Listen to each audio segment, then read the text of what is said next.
It's a condition that literally, sometimes you feel the pain. It feels like pain is in the air almost.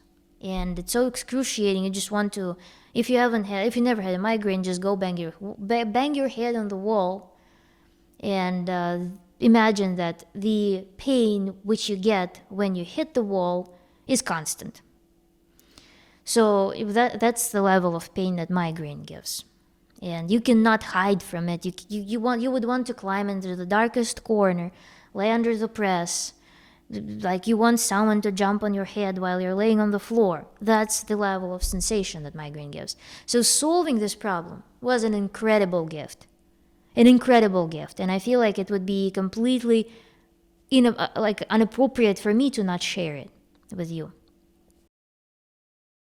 Make sure that it is indeed a migraine, and you consulted with your doctor. You did all necessary diagnosis to confirm that it is a migraine, because migraine can come with a variety of symptoms that can be easily confused with something of organic nature that requires immediate attention. So make sure that you are approaching this from a point, from place when you are literally, by that medical system told you that we have symptomatic treatment for this, like nerve blockers, ibuprofen, or some specialized migraine pill. Make sure that you're coming from this point. Migraine. And how I cured it about 2 years ago, I forgot about it for good. Even though sometimes I still have a phobia, because the memories of the migraine, if you ever had it, it's unforgettable condition. It's an unforgettable state of your body, and it's really traumatizing. So at first, I would like to give the tips to those who currently may be experiencing a migraine, such that I let you go and you can peacefully take care of yourself. Tip number 1, please go either do an enema or drink a lot of water and stimulate the bowel movement. In about 20 minutes after you experience a bowel movement, your migraine will likely subside and you will feel a relief. And of course, help yourself with some massage or assume some pose that promotes bowel movement. Tip number 2 is from Ayurveda. Please pull on your earlobes, pull down such that you feel some discomfort in that, and start yawning.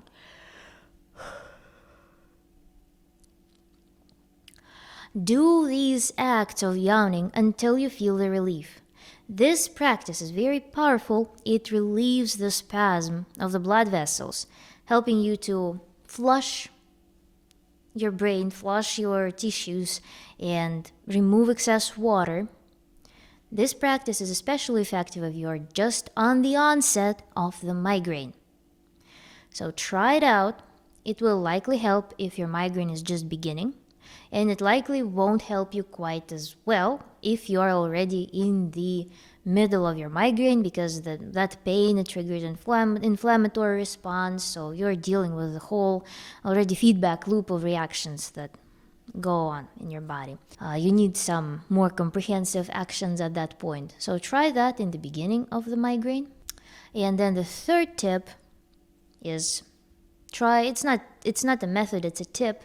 Try to accept the pain. Try to feel as much comfort with it as possible. Try to bypass it in your consciousness, because what happens is when you feel the pain, you tend to protect it. You tend to protect yourself. You tend to shrink. You tend to cause more muscle spasm. You tend to collapse around your solar plexus spasm. Listen to it. Try breathing into it. Migraines are really related to the belly. They're really related to the GI tract.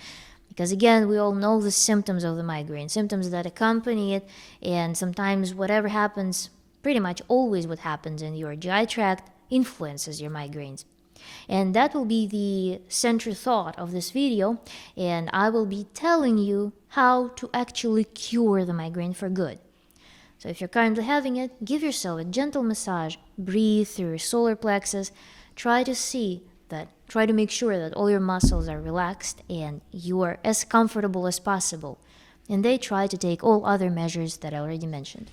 So treating migraines for good seems like a fairy tale. In fact, many of us believe that it's a hereditary disease, and hereditary often means that you just inherited something from your family, especially something that you experienced from the ages from when you were born till the age of 3, when you have the strongest imprinting. This literally programs you for the rest of your life, and it takes a lot of willpower to unlearn things that you absorbed, imprinted when you were in that age. Dietary habits, things, what's wrong, what's right, overall like hormonal status, like what do you experience more? Do you experience more happiness or experience more stress, and so on and so forth. So this what makes these things hereditary in most cases. It's not just genetic thing that like switches no matter what. No. You have the switches to switch certain conditions on and off by doing by making certain choices in your life. So the choice that I made was to go raw plant-based. I didn't expect that it will cure the migraine, but I switched in January 2021, January 1st, 2021. And so now it's just over 2 years and I haven't had a migraine. Even though I went through the most stressful events that were on par with what I experienced before, because I went raw vegan. It was the time when I was finishing my thesis, when I was preparing for my defense, when I was working with some sponsors, when doing a lot of research, going in the lab. I was also getting interviewed for a job. Then I got the job. Then I worked with customer service, like tech support, I worked with tech support where you interface with people's emotions. At the same time, you need to solve very strong, thought-provoking technical problems in a very speedy time, sitting at the monitor, sitting at the screen at all times. So I went through all that without migraines. So all the events of the past and the events that I experienced, the only difference was the diet. The level of stress, the level of external stress, induced stress, was the same. So raw vegan diet definitely introduced something or removed something that I was sensitive to. And we probably all know those common migraine triggers. Of course, the first one is alcohol. I'm alcohol-free since 2018. And if you're interested, I will make a video about alcohol, how to abstain from it, how to build the mindset to never, ever consider it as something consumable by human. Alcohol-free. Then, another common trigger is dark chocolate. I still eat cacao, but it doesn't do anything to me. Then another trigger is seafood. Seafood was my thing, especially anything that's mussels. Mussels were the worst for me. Then excessive salt, roasted nuts, anything with baked crust and so on and so forth. And then I later realized that actually grains, rice that's considered anti-inflammatory if you eat brown rice, other crops, quinoa, amaranth, all those grains, legumes, boiled legumes, refined sugar, those were giving me migraine. Cooked foods, if I now eat a big cooked meal like I used to, I was on a perfect diet. I was eating a lot of sauteed vegetables, let's say. I was eating whole grains. I was eating high quality protein. I was following all nutritional advice that is in the mainstream out there. I was pretty much following a Mediterranean diet. But I still had migraines. And that was puzzling me because I felt it was so healthy. I'm eating a lot of anti-inflammatory foods. So after I switched to raw vegan diet and I tried introducing certain grains, sauteed vegetables, I realized that those things trigger migraine feelings. Because again, migraine, in toddlers, for example, it's felt in the belly. It's felt like a stomachache. I talked about it with my neurologist. He surprised me with that information. But it made a lot of sense. All those cooked foods, they are triggers for me. And I was really surprised about it. And I tried to conceptualize it. Why can it be so? Let's see what's the fundamental difference between raw food and cooked diet, even the best diet that we can possibly imagine. The difference is when you eat raw foods, you inherently eat a lot of insoluble fiber. So all nutrients that you get, they're pretty much buffered with a sponge of cellulose that goes to feed your symbiotic gut flora that you don't digest, but it carries those substances. It ensures slow release of the building blocks of those macronutrients. Unlike when you eat concentrated protein in the form of flesh or legumes, especially legumes, they contain lectins, they contain some proteins that are inherently inflammatory, that can be inflammatory. And we're taught to think that, let's say, boiling them breaks them down. But I noticed that sprouted lentils, sprouted mung beans, sprouted chickpeas are assimilated by the body without any migraine feelings. They're felt not like legumes, but like grass. When I boil legumes, the smell. If I boil quinoa, I don't eat it, but I give it to my dog or whoever. When I boil legumes, I boil quinoa, I feel the smell, even rice too. The smell reminds me of the aura of the migraine. It reminds me of those sensations. It's just terrible. I eat raw cacao powder without refined sugar. I mix it with dates and stuff like that. There's no response by my body that would resemble a migraine. So I eat probably 10 times more fiber than WHO recommends for daily consumption. And it mostly comes in the form of insoluble fiber. So I eat a lot of the buffer that allows the body to slowly receive simple proteins that very short amino acid chains that body doesn't need to take a good portion of time to split apart. It doesn't require a lot of resource to break into simple amino acids such that they can go get into the cells and do their job in creating proteins that our body needs. I eat whole fats. I don't eat oils. I eat fats in the form of nuts, in form of avocado. Nuts are actually really good when they're soaked in terms of migraine, in terms of those sensations that you may experience. I eat sugars in the form of fruits. In fact, I don't juice anything. I don't do much smoothie type foods. I pretty much eat everything whole, and it comes in the form that nature intended for us, is for frugivorous apes. So I literally eliminated all concentrates from my diet. And that seemed to have made the trick. Because even if you eat, let's say, a big salad now on raw diet, even if I do that, a big salad, and I add boiled lentils to it, I don't feel anything. Certain food combinations, like excessive salt or something, a big salad literally solves this problem. So I conclude that elimination of concentrated macronutrients from my diet did the trick. Add to it the fact that now you're getting functional hydration. By functional hydration, I mean juices from the fruits that you consume that contain dissolved vitamins and minerals in their most bioavailable form, from leaves and greens and fruit, berries, and so on. And you get superior condition of your blood vessels. And then if you take care of how you design your diet, you get enough B vitamins, for example. Your nervous system is also pretty well nourished.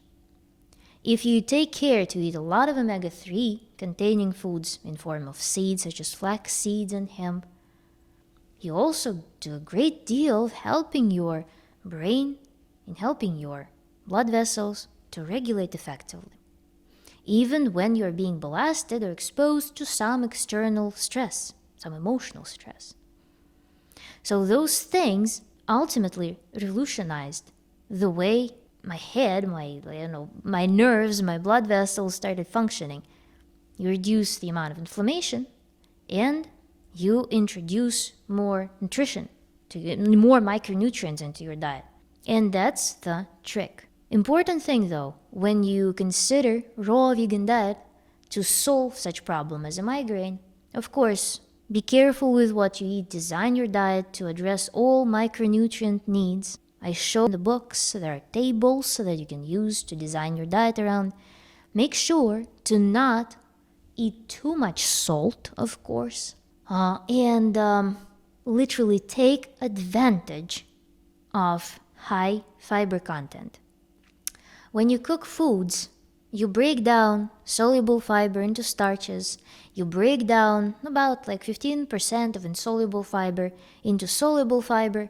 So you reduce the fiber content. It makes food more energy bearing. If you look at sweet potato raw has 110 calories. The same sweet potato after it was baked has 180 calories. Why is that? It's because you increase sugar content at an expense of certain starches. So you break down those things, and it inherently concentrates the macronutrients in food. You break down fiber and you concentrate it. So that's something that we don't want. And especially if you use such treatment methods as baking, roasting, grilling, frying, deep frying, then you actually introduce carcinogenic and inflammatory things, such as acrylamides, such as advanced glycation products. That's something that you shouldn't consume in general. Or if you fry in the oil past its smoke temperature, which if you consult on the bottles, it's fairly low for most oils. Be mindful about what you do with your diet. And after raw diet, after let's say a month, I experienced no migraines after 1 month on raw diet. After 1 month, you will likely experience it. I used to have at least 2 migraines a month when it was my first day of the cycle and third day of the cycle. Plus, I had migraines in response to stress, in response to, I slept like this, slept in some weird position. And it was not always related to the foods that I ate today. But apparently I was stuffing myself with something that was causing this background inflammation. So whenever some combination of factors occurred, my body would just shut it off with a migraine. And it would debilitate me for a couple of days. Try raw diet for 1 month. I'm telling you, it will be the biggest miracle that you will experience. You will surely not develop any deficits. You will surely not develop any side effects from this diet in 1 month. And especially if you do some research, if you get some book from the list that I gave in the video that I referenced before, and it will be in the description too. If you watch some videos of mine, you will literally experience this miracle firsthand. I almost guarantee that. So I would want to congratulate you on having the migraine, because you are given the keys. You're given this deepest discomfort, this deepest pain, in response to something that you do on a daily basis. Some people are not given that. Some people will do the wrong thing for a while until their reparative functions of the body, they just shut off at one point. And they will face certain condition that is very difficult to cope with. You know for sure that you're doing something wrong if you have pain in your body. So you can start addressing it. And this is the solution that nature gave you in the form of just showing you, nature just tells you, don't alter the ways that I designed you for. Just take my gifts and don't try to be smarter than me. So I would like to encourage you to approach this path, and I wish you all the best. I wish you the deepest comfort, the deepest fulfillment with living in your body, without fear, without anxiety or expectation that this pain can chase you again. I hope you will accept it as a beautiful gift. Thank you for watching, and please leave your comments below, hit like, subscribe to my channel, and feel free to ask any questions that you may have. Maybe we will keep navigating together through this journey of yours. Thank you.